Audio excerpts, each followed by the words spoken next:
retournons toujours avec notre sujet, la bibliothèque d'Alexandrie. Eh bien, héritier de la bibliothèque alexandrine, qui a été fondée vers 2088 avant Jésus-Christ, la bibliothèque d'Alexandrie fête cette année son 21e anniversaire. Elle a été inaugurée le 16 octobre 2002. La renaissance de ce lieu phare de la culture et du savoir est le fruit d'un projet construit, plutôt d'un projet conjoint de l'UNESCO et de l'Égypte. D'ailleurs, dès 2003, l'institution a été inscrite dans la liste indicative du patrimoine culturel de l'UNESCO et proposée à l'inscription au patrimoine mondial. Et le centre d'activité francophone qui fait partie de la bibliothèque d'Alexandrie a été créé lui-même en 2013 et il adopte une perspective ambitieuse afin de devenir un centre pour une promotion de la culture francophone sur l'échelle locale et régionale. Et pour découvrir les activités de ce centre, nous avons le plaisir d'accueillir avec nous en ligne actuellement Dr Marwa Sahn, directrice du Centre d'activité francophone, le CAF, secteur de l'approche culturelle. Bonjour, Dr Marwa Sahn. Bonjour madame, bonjour cher public. Bonjour. Je vous remercie pour cette excellente introduction. Merci. Et je suis vraiment contente d'être avec vous le 16 octobre pour fêter notre 21e anniversaire de l'inauguration de la bibliothèque d'Alexandrie. Oui. Tout d'abord, docteur Marwa Sahn, veuillez nous dire depuis combien de temps vous êtes à ce poste? En fait, ce poste, le centre d'activité francophone, c'est un centre fondé à la bibliothèque d'Alexandrie en mai 2013 et je suis passée comme d'autres collègues à un concours et j'étais choisie comme directrice et depuis je suis la directrice du CAF et ça me fait plaisir qu'on fête aussi cette année notre 10e anniversaire. Alors ça fait 21 années pour la bibliothèque et 10 ans pour le CAF. Oui. Le centre qui a vu le jour, comme vous l'avez mentionné, en 2013, quels sont les principaux objectifs de ce centre? Ben, pour vous dire la petite histoire, l'idée a commencé en 2008 quand la Bibliothèque nationale de France a décidé d'offrir un beau cadeau à la Bibliothèque d'Alexandrie et c'était 500 000 ouvrages du dépôt légal de la Bibliothèque nationale de France pour la Bibliothèque d'Alexandrie. Et depuis, la Bibliothèque d'Alexandrie est devenue une bibliothèque qui possède un fonds de livres en français assez important. Et quelques années plus tard, à cette époque, on avait Dr Ismail Serageddine, le directeur de la bibliothèque. Il a décidé de créer le CAF pour aussi organiser des activités en français et pour les différentes cultures francophones. Alors, notre mission au CAF, c'est vraiment de valoriser l'usage de la langue française. C'est pour ça toutes nos activités sont en français. Et aussi, on a comme mission de travailler et de coopérer avec les différentes cultures francophones via les bibliothèques, les établissements culturels, des centres culturels, des bibliothèques, des écoles. On travaille avec différents types de partenaires, que ce soit en Égypte ou à l'étranger.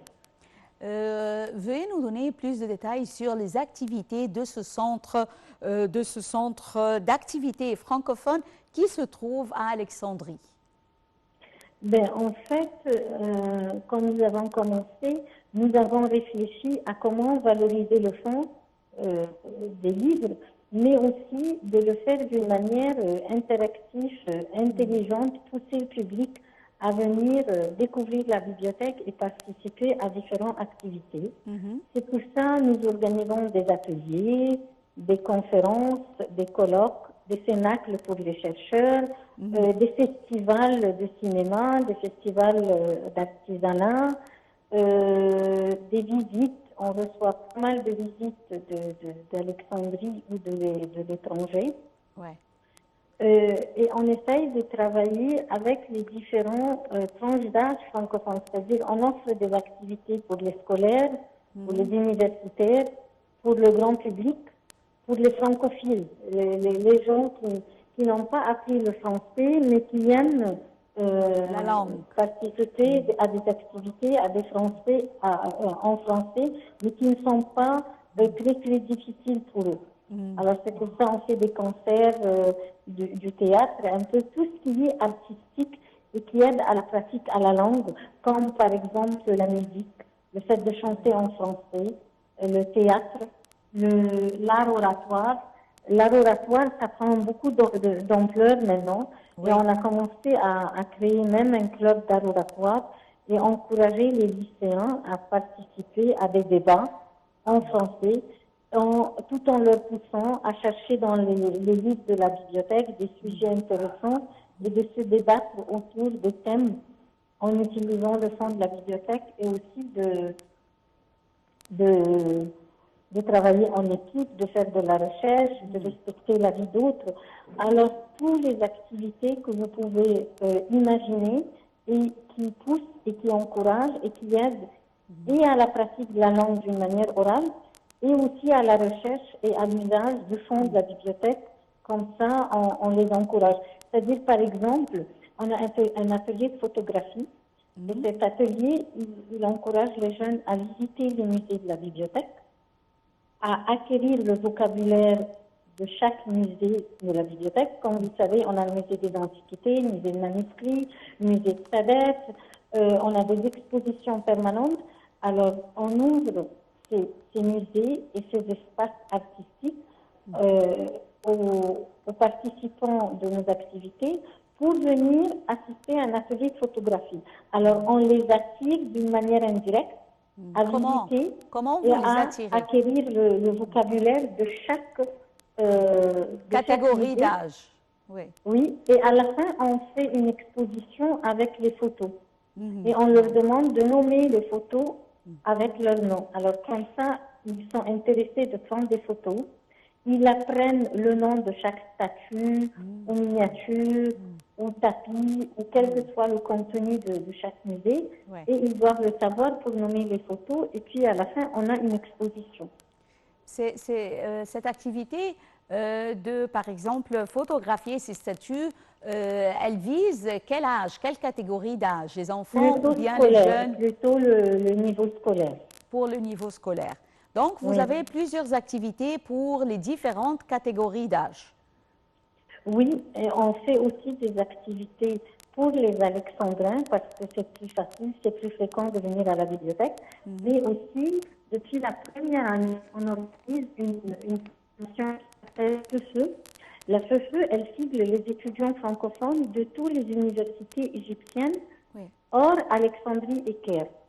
Alors, sur 27 universités, on a maintenant une vingtaine d'universités qui sont inscrites à cette formation. Ils peuvent être de la faculté de lettres, de pédagogie, d'Alson, de droit, quelle que soit leur spécialité. On les invite à venir à la bibliothèque d'Alexandrie pour passer toute une semaine et passer cette formation. Et jusqu'à maintenant, on a pu organiser 33 éditions. On a eu 20 universités de Tanta, d'Assiout, de Fayoum, de Da'azi, de Luxor, de Beni Suef, de Suez, C'est de merveilleux. Suez, parce qu'on est conscient que la bibliothèque Je m'excuse elle pour doit cette servir interruption. aussi les francophones en Égypte. Docteur Marwa Sahn, je m'excuse pour cette interruption. Et je tiens à vous remercier infiniment. Je vous rappelle, docteur Marwa Sahn, directrice du Centre d'activité francophone, le CAF, secteur de l'approche culturelle. Je vous remercie pour ces informations concernant ce centre et la bibliothèque qui se trouve à Alexandrie, la bibliothèque d'Alexandrie. Mesdames et messieurs, nous arrivons à la fin de cette édition de notre programme quotidien. Bonjour l'Égypte, merci pour votre fidélité à NATV International. Bonne journée, restez avec nous et au revoir.